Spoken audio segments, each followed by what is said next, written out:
तो हम कोई प्रेस कॉन्फ्रेंस कल या आपके समक्ष अपना विचार इसलिए नहीं रख पाए क्योंकि जो पीड़ित डॉक्टर थे हमारे, उनके साथ हमारा किसी प्रकार का कोई वार्तालाप उस समय तक नहीं हो पाया था।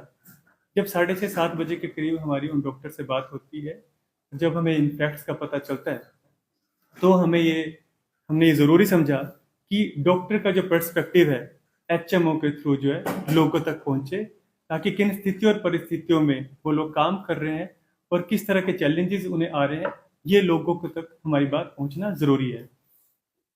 सबसे पहले ये बता दो कि डॉक्टर कुलभूषण जो है 3 साल से कार्यरत थे इस हॉस्पिटल में। और अगर आप हमारी फ्रेटर्निटी से बात करें, चाहे बीएमओ से बात करें, चाहे लोकल पॉपुलेशन से बात करें, तो बड़े कर्मठ, डेडिकेटेड, ईमानदार एक डॉक्टर हैं। और उनकी कार्यकुशलता का आप एक काम देख सकते हैं कि सिर्फ वो इमरजेंसी ड्यूटीज ही नहीं कर रहे हैं, जो नेशनल हेल्थ प्रोग्राम के अंदर हमारे 50 से ज़्यादा लगभग प्रोग्राम चल रहे हैं, उनकी भी मॉनिटरिंग जो है ब्लॉक स्तर पे वो डॉक्टर कर रहे हैं। इसके अलावा जो हमारी एक्स्ट्रा ड्यूटीज लगती है, चाहे वो भरमौर मनी महेश में महीने की ड्यूटी लग रही है, इन सारे कामों में भी जाने के लिए वो अपनी तत्परता दिखाते हैं और अपनी ड्यूटी जो है वो खूबी निभाते हैं। और ये वो ऐसे ऑफिसर हैं जिनको हम बोल सकते हैं कि highest standard of morality, integrity और डिसिप्लिन के साथ हमारे ऑफिसर जो वो काम कर रहे हैं फील्ड में। सबसे पहले जो कल की घटना हुई है, प्रिय घटना, जो हमें फैक्ट्स पता चले हैं वहां पे मौजूद लोगों की तरफ से, वहां के डॉक्टर्स की तरफ से, और जो वहां पे मौजूद हमारा पैरामेडिकल स्टाफ है, तो वो मैं आपको वन बाय वन बता देता हूँ कि क्या वहां पे हो रहा है। कि क्योंकि हमारे डॉक्टर्स की वहाँ पे ड्यूटी लगती है, आपको ऑनरेबल एमएलए साहब से भी पता चला कि 3 ही डॉक्टर अभी जो वहाँ पे कार्यरत हैं, तो वहाँ पे 24 से 36 घंटे की ड्यूटी जो वो एक डॉक्टर वहाँ पे दे रहा है। कल दोपहर को एक पोस्टमार्टम वहाँ पे आया था, लगभग 2 ढाई 3 घंटे का वहाँ पे वो काम, पोस्टमार्टम ऑटोप्सी वहाँ पे हुई। और उसके बाद जो है, कल आपको भी पता होगा कि यहाँ पे हमारी एनजीटी की एक मीटिंग थी डीसी साहब की अध्यक्षता में, तो पोल्यूशन कंट्रोल बोर्ड के ऑफिसर्स आए थे, तो इंस्पेक्शन के लिए वो सीएच तीसा में भी गए। उनके साथ सीएच तीसा में इंस्पेक्शन टीम के साथ भी उन्होंने वो सारा इंस्पेक्शन और सर्वे करवाया, और लगभग उसमें भी 2 ढाई घंटे का समय वहाँ पे लगा। इसके तत्पश्चात इमरजेंसी में जो हमारे मरीज थे, उन्होंने बखूबी उनको देखा, और जब मरीज की संख्या कम हो गई, तो 11 बजे के लगभग हमारा डॉक्टर जो है वो लंच या डिनर, आप दोनों उसको इकट्ठे भी बता सकते हैं, वो करने के लिए डॉक्टर ड्यूटी रूम में गया। इस इन बिटवीन ये जो हमारा टाइम है, इस टाइम पे हमारे बीच में जो महिला का हमने भी वीडियो देखा था, अपने बच्चे को लेकर के हॉस्पिटल में आते हैं, और डॉक्टर ड्यूटी रूम से जो है नर्स और डॉक्टर की वार्तालाप इसमें होती है। मैं यहाँ पे आपको ये बता दूं कि किसी भी टाइप से उन महिला के साथ हमारे डॉक्टर्स की 1-to-1 कोई भी कन्वर्सेशन नहीं हुई है। ये मेडिकल ऑफिसर और हमारे जो स्टाफ नर्स है, इनके बीच में वार्तालाप हो रही है। और जो मेडिकल टर्मिनोलॉजी यूज करी है, उसकी क्वेश्चन जो है, जो बात है, हमारे बीच में surgeon assistant professor doctor Rohit मौजूद हैं, इसके बारे में और क्लियरिटी से आपसे बात करेंगे। बट जो भी बात हुई और उसकी मिस इंटरप्रिटेशन जो हुई और उसकी मिस कम्युनिकेशन जो हुई, उसको लेकर के एक वीडियो जो है वो रात को वायरल होता है, और जिससे कि सिर्फ डॉक्टर के ही छवि को खराब नहीं किया गया, बल्कि समूचे हिमाचल प्रदेश में लगभग 3,000 से ज्यादा जो हमारे डॉक्टर अलग अलग स्वास्थ्य संस्थानों में कार्यरत हैं, उनके मनोबल को भी ठेस पहुंची है और उनकी कार्य क्षमता को भी ठेस पहुंची है। ऐसी अगर घटनाएं जो है, अप्रिय घटनाएं डॉक्टर के खिलाफ अगर आना स्टार्ट हो जाती है, तो 2-3 चीजें मैं आपको ये भी बताना चाहूंगा कि हमारे इमरजेंसी हॉस्पिटल डिक्लेयर हो रखे हैं, जहां पे 24/7 हमारे कैजुअलिटी मेडिकल ऑफिसर्स ड्यूटी करते हैं। आपको कल माननीय विधायक साहब ने भी उस वीडियो में बताया कि 16 डॉक्टर्स की पोस्ट जो है सैंक्शन है इस हॉस्पिटल में, लेकिन अभी जो है 3 डॉक्टर वहां पे कार्यरत हैं। आपके माध्यम से ये भी बता दें कि हम सीएमओ साहब के द्वारा भी हर महीने हमारी रिपोर्ट जाती है कहाँ पे क्या वैकेंसी पोजीशन है, और ये बड़े पहले से हमारी सैंक्शन पोस्ट हो रखी है, जो कि 16 पोस्टों में, उसमें भी अभी तक 3 ही पोस्ट हमारी भरी हुई है। इसका मतलब ये है कि 3 लोगों में से एक इंसान हमारा कोई पोस्ट नाइट ड्यूटी के बाद पोस्ट नाइट ऑफ पे रहेगा। 2 लोग जो वो इमरजेंसी ड्यूटी भी देख रहे हैं, नॉर्मल प्रोसीजर भी कर रहे हैं, ऑटोप्सी भी कर रहे हैं, बाकी सारे और भी मेडिकल लीगल केसेस वहां पे चले हुए हैं। बजाय इसके कि वो डॉक्टर जो है 3 साल से अगर काम कर रहे हैं, उनको शाबाशी दी जाए, सही प्लेटफॉर्म पे उनको कुछ एप्रिसिएशन अवार्ड दिया जाए, हम लोगों ने सोशल मीडिया के द्वारा उनका ट्रायल जो है वहां पे बैठे बैठे कर दिया। आप सभी ने भी सुना होगा कि किस तरह से वार्तालाप हो और किस तरह से उनको धमकाया भी गया कि आपको जो वो चपेड़े पड़ेंगी। मुझे लगता है कि इस तरह की वार्तालाप का एचएमओ चंबा और मेरे साथ साथ 11 इकाइयों स्टेट की इकाई भर्त्सना करती है और निंदा करती है कि अगर इस प्रकार का डॉक्टर के साथ रवैया जो है आम जनता का रहेगा तो मुझे नहीं लगता कि यहाँ पे हिमाचल प्रदेश में या तो कोई डॉक्टर या कोई सरकारी मुलाजिम जो है वो अपने आप को सेफ फील करेगा। जिन उसमें हम काम कर रहे हैं चंबा जैसी जगह पे जो कि ज्योग्राफिकली आइसोलेटेड है, बड़ा एरिया है, कम लोग हैं और उसके बावजूद भी चंबा जिला जो है एस्पिरेशनल डिस्ट्रिक्ट में नंबर 1 आया है, ये आप सबको पता है। इसके लिए हमें इंसेंटिव भी मिला नीति आयोग से। तो ये इन लोगों की लीडरशिप है, इन डॉक्टर्स की लीडरशिप है जिसकी वजह से हम इस मुकाम पे पहुंचे और तत्पर हैं और ज्यादा अच्छा काम करने के लिए। इसके बाद बात आती है कि यदि कोई गलती डॉक्टर से हुई है या हम में से भी किसी से हो जाती है तो सरकारी उसमें ना एक चैनल है जिसके थ्रू हम अपनी बात को उचित अधिकारी के समक्ष रख सकते हैं, या अब तो और भी ज्यादा अच्छा कि 1100 के थ्रू किसी भी वक्त पे जो भी कंप्लेंट हो सकती है और अधिकारी जो है वो सेक्रेटरी लेवल तक नियुक्त हैं ताकि लोगों की समस्या का उचित समाधान समय के अनुरूप किया जा सके। बट ऐसा ना करते हुए एक वीडियो जो है हमारी निकलती है डॉक्टर की और जिससे कि पूरा का पूरा हमारा मेडिकल स्टाफ, हमारे डॉक्टर जो है वो दुखी हैं, हर्ट हैं।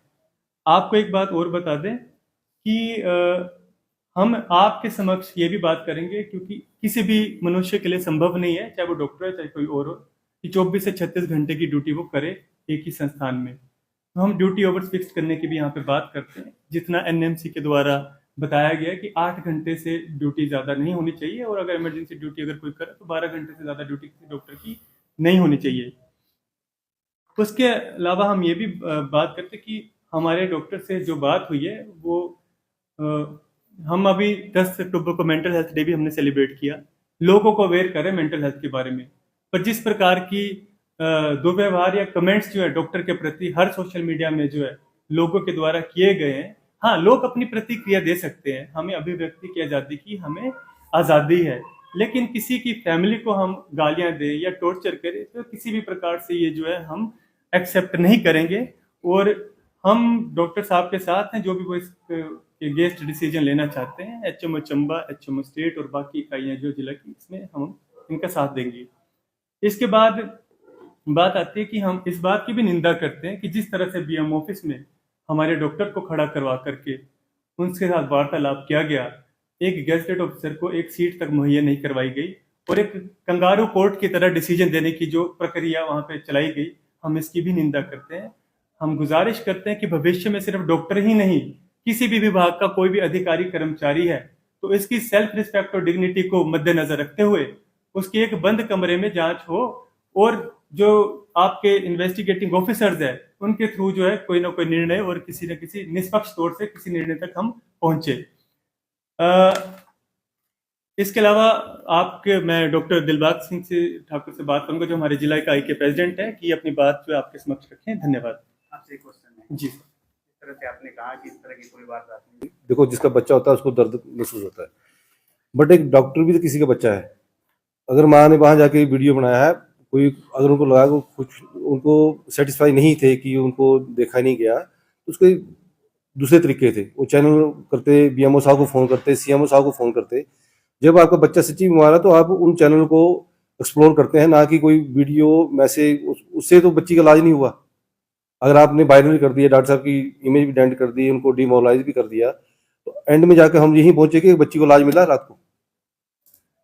तो ऐसे एक अपना पर्सपेक्टिव बना लेना कि हम ऐसा करेंगे, किसी डॉक्टर की इंटेंशन नहीं होती किसी को हर्ट करने का। और उन्होंने आजकल टेलीमेडिसिन का बड़ा सही कंसेप्ट चला है, दूर दराज इलाकों में केवल डॉक्टर नहीं मिल पाते, तो गवर्नमेंट ने तो उसको भी है ना चलाया हो टेलीमेडिसिन को।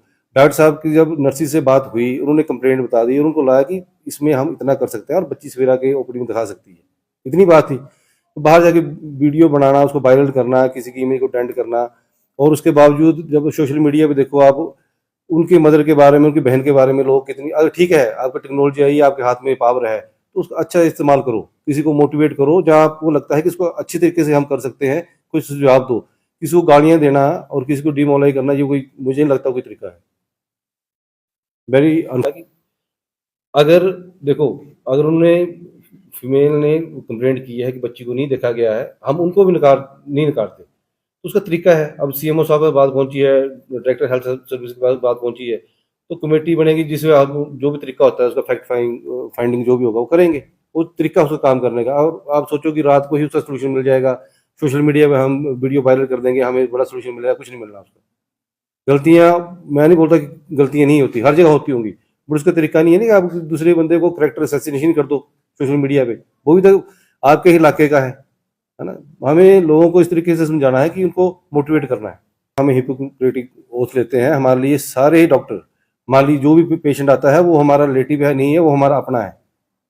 अगर हम सिर्फ अपनी फैमिली को ट्रीट करने के लिए डॉक्टर नहीं बने, हम जनता के लिए बने हैं, और उसमें कोई रिश्तेदारी निकालने की जरूरत ही नहीं है, और हमारे लिए सारे ही लोग बराबर होते हैं। ऐसा मैंने कहीं नहीं बोला, मैंने बोला कि अगर गलतियां किसी से हो सकती हैं, अगर किसी को लगता है गलत है, उसके लिए एक प्रॉपर चैनल है, उस चैनल को एक्सप्लोर करना जरूरी था। बीएमओ साहब को फोन करते, वो सीएमओ साहब को फोन करते, और फैक्ट फाइंडिंग जब तक नहीं हुई तब तक ऐसे वीडियो अपलोड करना कहीं जस्टिफाइड नहीं बनता है। उन्होंने क्या बताया? उन्होंने आज सवेरे मेरी बात हुई, कल तो हमने डॉक्टर करण की बात हुई थी, तो उन्होंने तो डिटेल में बताया कि जो मीडिया, उन्होंने कल अपना वीडियो भी एक जारी किया शाम को, उसमें उन्होंने सारे फैक्ट जो बताए, इनको जो उनकी पोजीशन थी उन्होंने सारा उसमें डिस्क्राइब कर दिया हुआ। जो जिस शब्द को लेकर उस महिला ने आपत्ति जताई है, उस शब्द को लेकर भी आपकी उस डॉक्टर के साथ बात हुई है, तो वो उस बात में क्या? देखो, सारी जो गड़बड़ी हुई है, जो महिला ने आरोप लगाए हैं, वो है कि मेडिकल टर्मिनोलॉजी की गलत इंटरप्रिटेशन की वजह से। अब डॉक्टर साहब हैं यहाँ पे, हमारे डॉक्टर रोहित है ना, सर्जन है, एपी है, ये आपको बताएंगे कि अगर किसी को पोटी में खून आ रहा है, जो दर्द हो रही है, तो उसके लिए क्या एग्जामिन करते हैं, उसके लिए टर्मिनोलॉजी बताएंगे। हाँ, नमस्कार। मैं आपको ये बताना चाहूँगा कि डिजिटल रेक्टल एग्जामिनेशन जो डीआरई है, जिसके नाम के पीछे सारा ये कन्फ्यूजन चला हुआ, जो भी इंसिडेंट्स हो उसकी डिटेल में ऑब्वियसली मैं नहीं जाऊँगा, डॉक्टर करण ने आपको सारा बता दिया है। डिजिटल रेक्टल एग्जामिनेशन एक बहुत ही कॉमन और रूटीन प्रोसीजर है, जो हम रूटीन बेसिस में ओपीडी में करते हैं। ये कोई नई चीज़ नहीं है। आज अगर मैं सिर्फ अपने ही ओपीडी की बात करूँ, यहाँ सर्जरी की, मेडिकल कॉलेज चंबा की, हमारे पास एक दिन में 180 से 200 के मरीज पेशेंट आते हैं। उनमें से 15 से 20 पेशेंट हर रोज ऐसे हैं जिनको ये प्रॉब्लम होती है। इसको हम ब्लीडिंग पर रेक्टम बोलते हैं, अगर हम अपनी टेक्निकल लैंग्वेज में बोले। पर पेशेंट के लिए क्या है कि लैटिन में खून आ रहा है, उसके लिए अब ये कोई सिंपल पेट दर्द तो है नहीं कि हम बाहर से चेक करके बता देंगे, या कोई पीलिया नहीं है जो दिख जाएगा, कोई स्वेलिंग नहीं है कि हम बिना हाथ लगाए पेशेंट को देख के बता देंगे कि हाँ जी ये स्वेलिंग है। लैटिन में खून आ रहा है तो उसके लिए एग्जामिनेशन करनी पड़ती है, इसको हम बोलते हैं डिजिटल रेक्टल एग्जामिनेशन। नाम में ही ये मतलब कि अगर हम जब आम भाषा में मरीज को समझाते हैं कि कोई भी पेशेंट हमारे पास आता है, हम उनको समझाते हैं कि आपको उंगली डाल के लैटिन के रास्ते चेक करना पड़ेगा, देखने के लिए कि ब्लीडिंग क्यों आ रही है, कहाँ से आ रही है, अंदर कोई ऐसा कोई कैंसर वाली ग्रोथ, बच्चों में जैसे पोलियो बहुत कॉमन होते हैं, कुछ इस तरह की प्रॉब्लम तो नहीं है। हाँ, अगर पेशेंट कंसेंट नहीं देता है, कई बार हमारे पास ऐसा होता है, ओल्ड एज पेशेंट्स होते हैं, बच्चे आते हैं, उनके पेरेंट्स बोलते हैं जी हमने नहीं चेक करवाना है, तो कभी भी कोई जबरदस्ती डॉक्टर चेक नहीं करता है, इसमें कंसेंट के साथ ही ये काम होगा। कई बार हम डिजिटल रेक्टल एग्जामिनेशन करते हैं, उसमें भी क्लियर नहीं होती पिक्चर, उसके बाद हम प्रोक्टोस्कोपी, जिसको बोलते हैं मशीन के द्वारा चेक करना, मशीन डाल के लैटिन के रास्ते में चेक किया जाता है। ये नॉर्मल टेक्निकल टर्म्स हैं, ऑब्वियसली जो आम आदमी को नहीं पता है। मुझे लगता है इस केस में भी ये miss interpretation of the facts है। डॉक्टर की कभी भी डायरेक्टली उस महिला से बात नहीं हुई, अपने कलीग से अगर वो बात कर रहे हैं, और उन्होंने, अगर आप उस महिला का भी वीडियो देखेंगे, उसमें उन्होंने खुद ये बात कही है कि डॉक्टर ने कहा है मैं उंगली डाल के थोड़ी ना चेक करूंगा। चेक वाले शब्द को हटा के सोशल मीडिया पे अब उसका डॉक्टर का कैरेक्टर असैसिनेशन पूरी तरह से कर दिया गया कि नहीं उंगली डालने की बात हुई है, उंगली डालने की बात हुई है। आप पूरी लाइन तो सुनो, उस महिला ने खुद कहा है, डॉक्टर ने ये कहा है कि अभी रात को उंगली डाल के चेक नहीं कर सकते, मतलब डिजिटल रेक्टल एग्जामिनेशन नहीं कर सकते, आप ओपीडी में आना, क्योंकि जो प्रोक्टोस्कोप वगैरह है वो ऑब्वियसली रूटीन का प्रोसीजर ओपीडी में होता है।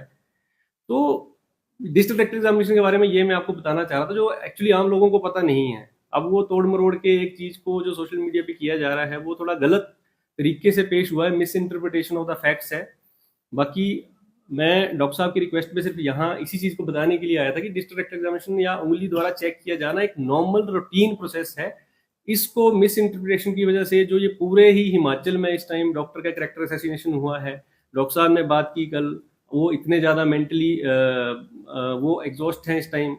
अगर मान लो हमारा ये डॉक्टर, जिसके मदर फादर सिस्टर को सरेआम फेसबुक सोशल मीडिया पे गालियां दी जा रही हैं, अगर वो अपने साथ ही कुछ कर लें, वो will take the responsibility for that. तब ये लोग रिस्पॉन्सिबिलिटी लेंगे। एक तरफ से सारे लोग उस डॉक्टर के कैरेक्टर को टारगेट कर रहे हैं कि उन्होंने ऐसी अभद्र भाषा का प्रयोग किया, और उसी सोशल मीडिया पे उसी वीडियो पे नीचे उनके मदर को, सिस्टर को कैसी कैसी गालियां दी जा रही है, आप सब देख सकते हैं। आप लोग खुद अपना करेक्टर आपको पता नहीं है, दूसरे एक आदमी का जो दिन रात वहां काम कर रहा है उसके करेक्टर को सारे जज करने चले हुए हैं। तो मुझे लगता है कि this is very unfortunate. Incidence होना ही नहीं चाहिए था, हुआ, उसके लिए प्रॉपर चैनल था, जैसे सर ने बताया। 1100 नंबर अब तो इतना कॉमन है, आप उस पर फोन कर सकते थे। देखो सीधी सी बात है, 3 दिन से किसी पेशेंट को अगर प्रॉब्लम है, रात को 11:30 बजे कोई मुहूर्त निकाल के तो नहीं आएगा हॉस्पिटल में। मान लिया प्रॉब्लम भी ज्यादा है, उसके बाद भी नहीं देखा है, तो सोशल मीडिया पे वीडियो बना के आप खुद समझो इस बात को। जिसका बच्चा बीमार है वो एक्सप्लोर ये ऑप्शन करेगा कि मैं कहाँ बच्चे का इलाज कराऊं, यहाँ मुझे इलाज नहीं मिल पाया, I am not satisfied with this hospital, तो there are so many other hospitals. यहाँ हमारे पास तीसरा से रात को इतने सारे पेशेंट्स आते हैं जिनको अगर वहां नहीं सेटिस्फेक्शन है वो यहाँ आते हैं। यहाँ भी हर चीज 100% सेटिस्फेक्शन किसी को नहीं है, यहाँ से भी लोग टांडा जाते हैं। तो अगर कोई आदमी जिसको लग रहा है कि मेरा बच्चा इतना बीमार है और डॉक्टर ने ढंग से ट्रीट नहीं किया है, वो ये सब चैनल छोड़ के सोशल मीडिया पे अपनी वीडियो बना रहे हैं, तो मुझे लगता है कि इसमें कुछ ना कुछ तो गड़बड़ है। ये this is not a such a simple case जो दिखाया गया है। धन्यवाद।